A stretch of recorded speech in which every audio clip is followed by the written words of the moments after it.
हर साल की तरह इस साल भी सोनपुर गांव में रंगोली प्रतियोगिता होने वाली थी। इस साल भी वहां के चौधरी महेश चंद्र ने पहले से ही एक बहुत बड़े रंगोली बनाने वाले डिजाइनर को शहर से बुलाने का विचार किया हुआ था। पिताजी, आप तो जानते ही हो हर साल मैं ही रंगोली प्रतियोगिता जीतती हूँ। आपने रंगोली डिजाइनर को बुला लिया है ना? किसी को कानो कान खबर नहीं होनी चाहिए कि हम रंगोली बाहर से बुलाकर बनवाते हैं। सबको बार बार की तरह यही लगना चाहिए कि रंगोली मैं बनाती हूँ। चिंता मत करो कोमल, मैंने पहले ही इंतजाम कर लिए हैं। बहुत बढ़िया डिजाइनर आने वाला है जो बहुत सुंदर रंगोली हमारे आंगन में बनाएगा। हर बार की तरह 50,000 का इनाम तुम ही जीतोगी। किसी को कुछ नहीं पता चलेगा। गांव में किसी की हिम्मत नहीं जो मेरे आगे बोल जाए। और कभी ऐसा हुआ कि सच्चाई खुद ही सामने आ गई, तब क्या करोगे? आपने एक बार भी कोमल को कहा है कि वो खुद से रंगोली बनाना सीखे। राम प्रकाश की बेटी बिंदिया कितनी सुंदर रंगोली बनाती है। सिर्फ आपके पैसे की रंगोली के कारण वो हार जाती है, वरना उसके हाथों की रंगोली बहुत सुंदर बनती है। तुम तो जब भी बोलोगी कड़वा ही बोलोगी। अपनी बेटी से ज्यादा तुम्हें उस बिंदिया का ख्याल रहता है।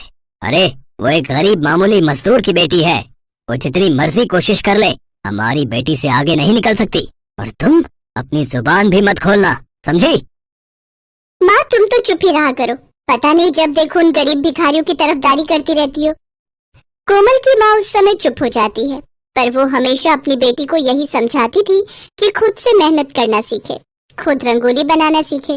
पर कोमल अपनी माँ की बात को एक कान से सुनती और दूसरे से निकाल देती, क्योंकि उसे ऐसा करने में अपने पिता का सहयोग मिलता था।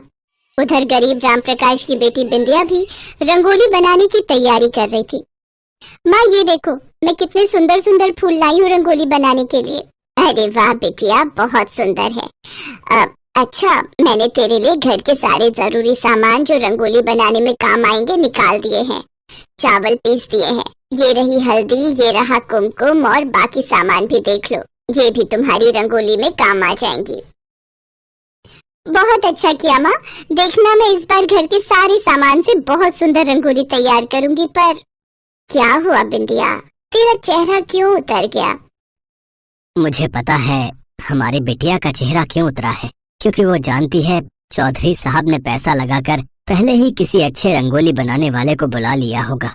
और जज के सामने बोलने की इस गांव में किसी की हिम्मत नहीं होती। हर बार की तरह कोमल ही रंगोली प्रतियोगिता को जीतेगी। हमारी बेटी तो सिर्फ सपना देख सकती है। ऐसा मत कहो, समय पलटते देर नहीं लगती। मैं अपनी बेटी को कभी निराश नहीं होने दूंगी। मेरी बेटी पूरी मेहनत से रंगोली तैयार करेगी। उसकी किस्मत में भगवान ने इस बार ये जीत लिखी होगी तो ये जरूर जीतेगी। मैं तो बस भगवान पर विश्वास रखती हूँ। उन्हें मेरी बेटी को उसकी मेहनत का फल देना होगा तो वो जरूर देंगे। बिंदिया, एक काम कर, जा तू मंदिर की साफ सफाई कर ले। फिर कल धनतेरस है, 2 दिन बाद दिवाली, और दिवाली वाले दिन ही तो रंगोली प्रतियोगिता है। तुझे उसकी भी तैयारी करनी होगी। मैं तब तक रसोई की साफ सफाई कर लेती हूँ। ठीक है माँ, मैं मंदिर साफ कर लेती हूँ। बिंदिया मंदिर की साफ सफाई में लग जाती है। बिंदिया के हाथ में लक्ष्मी गणेश की मूर्ति थी। बिंदिया लक्ष्मी गणेश से प्रार्थना करती है, हे गणेश भगवान, हे लक्ष्मी माता, परसों मैं रंगोली प्रतियोगिता में भाग ले रही हूँ। मैं पूरी मेहनत से रंगोली बनाऊंगी। बस आप अपना आशीर्वाद देना कि मैं अच्छी रंगोली बनाने में सफल रहूं। बिंदिया पूरे मंदिर की सफाई करती है और खूब अच्छे से मंदिर सजाती है। कहते हैं भक्त के द्वारा की गई पूजा भगवान तक जरूर पहुंचती है। भक्त को सदैव अपने भगवान पर श्रद्धा और विश्वास होना चाहिए। दिवाली का दिन आता है। बिंदिया अपने घर के आंगन में छोटी सी बहुत सुंदर रंगोली बनाती है, जिसमें घर के सारे सामान उपयोग में लाए गए थे। उधर चौधरी साहब सुबह सुबह ही शहर से रंगोली बनाने वाले डिजाइनर को बुला चुके थे। उन्होंने अपने घर के आंगन में एक विशाल, बहुत ही सुंदर तरह तरह के डिजाइनर रंग और डेकोरेशन का सामान लगवाकर रंगोली तैयार करवाई और उस रंगोली बनाने वाले को पैसे देकर वापस शहर भेज दिया। कोमल उस रंगोली के पास बैठ गई और रंगोली को बनाने का नाटक करती रही। तभी तेज आंधी तूफान आने लगा। मिट्टी और धूल उड़ रही थी। देखते ही देखते चौधरी साहब के आंगन की रंगोली आंधी के साथ खराब हो गई। पिताजी, ये सब क्या हो गया? मेरी तो पूरी रंगोली खराब हो गई। जज तो आने वाले हैं, अब हम क्या करेंगे? मुझे तो रंगोली ठीक से बनानी भी नहीं आती। अब कुछ नहीं कर सकते बेटी, हमारी सच्चाई जज के सामने आ चुकी है। वो देखो। चौधरी साहब, आज तक आप झूठ बोलते आए हो कि रंगोली आपकी बेटी बनाती है। सच्चाई हमारे सामने है। आपकी बेटी को तो ठीक से रंग भरना भी नहीं आता, रंगोली क्या बनाएगी? आपकी बेटी को हम ये पुरस्कार नहीं दे सकते। उसके बाद जज बिंदिया के घर पहुंचते हैं। बिंदिया की रंगोली बिल्कुल सही सलामत थी, कहीं से भी नहीं बिखरी थी। घर के उपकरण और सामान उपयोग में लाकर जो बिंदिया ने रंगोली बनाई थी, उसे देखकर जज बहुत खुश थे। बिंदिया बेटिया, तुम्हारी रंगोली बहुत सुंदर है। तुमने घर के सामान इस्तेमाल करके इसे बहुत सुंदर रूप दिया है। रंगोली प्रतियोगिता का इनाम इस बार तुम्हें जाता है। ये लो, तुम्हारी जीत का इनाम। बिंदिया और उसके माता पिता बहुत खुश होते हैं। इतनी देर में चौधरी साहब आ जाते हैं। प्रधान साहब, मेरी आंखें खुल गई हैं। गलती मेरी ही है। मैंने अपने पैसे पर घमंड किया और अपनी बेटी को सही सीख नहीं दी। मैंने उसे हमेशा गलत सीख दी। अगर आज मैं अपनी बेटी को सही सीख देता तो शायद मेरी बेटी कोमल भी बिंदिया की तरह अच्छी रंगोली बनानी सीख जाती और आज की प्रतियोगिता में उसे हार का सामना ना करना पड़ता। प्रधान अंकल, अगली बार मैं भी प्रतियोगिता के लिए रंगोली खुद बनाऊंगी। फिर मैं भी ये प्रतियोगिता जरूर जीतूंगी। बहुत अच्छी बात है कोमल बेटिया। मैं तो खुद चाहता हूँ कि हमारे गांव के बच्चे हर क्षेत्र में आगे जाएं। चलो, मुझे खुशी है कि समय रहते तुमने इस बात को समझ लिया। अच्छा चौधरी साहब, मैं चलता हूँ।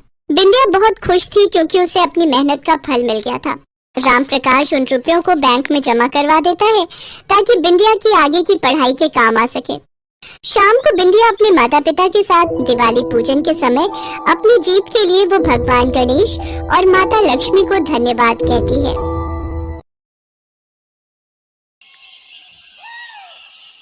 आर्यन, आराध्या, मैं आखिरी बार बोल रही हूँ, finish your meal, come on fast. चलो मैं अपने हाथों से खिलाती हूँ। नो मम्मा, मुझे नहीं खाना, मुझे पिज्जा खाना है। यस मम्मा, मुझे भी नहीं खाना ये दाल चावल। दिखने में कितना मैसी है ये। मुझे तो बर्गर खाना है।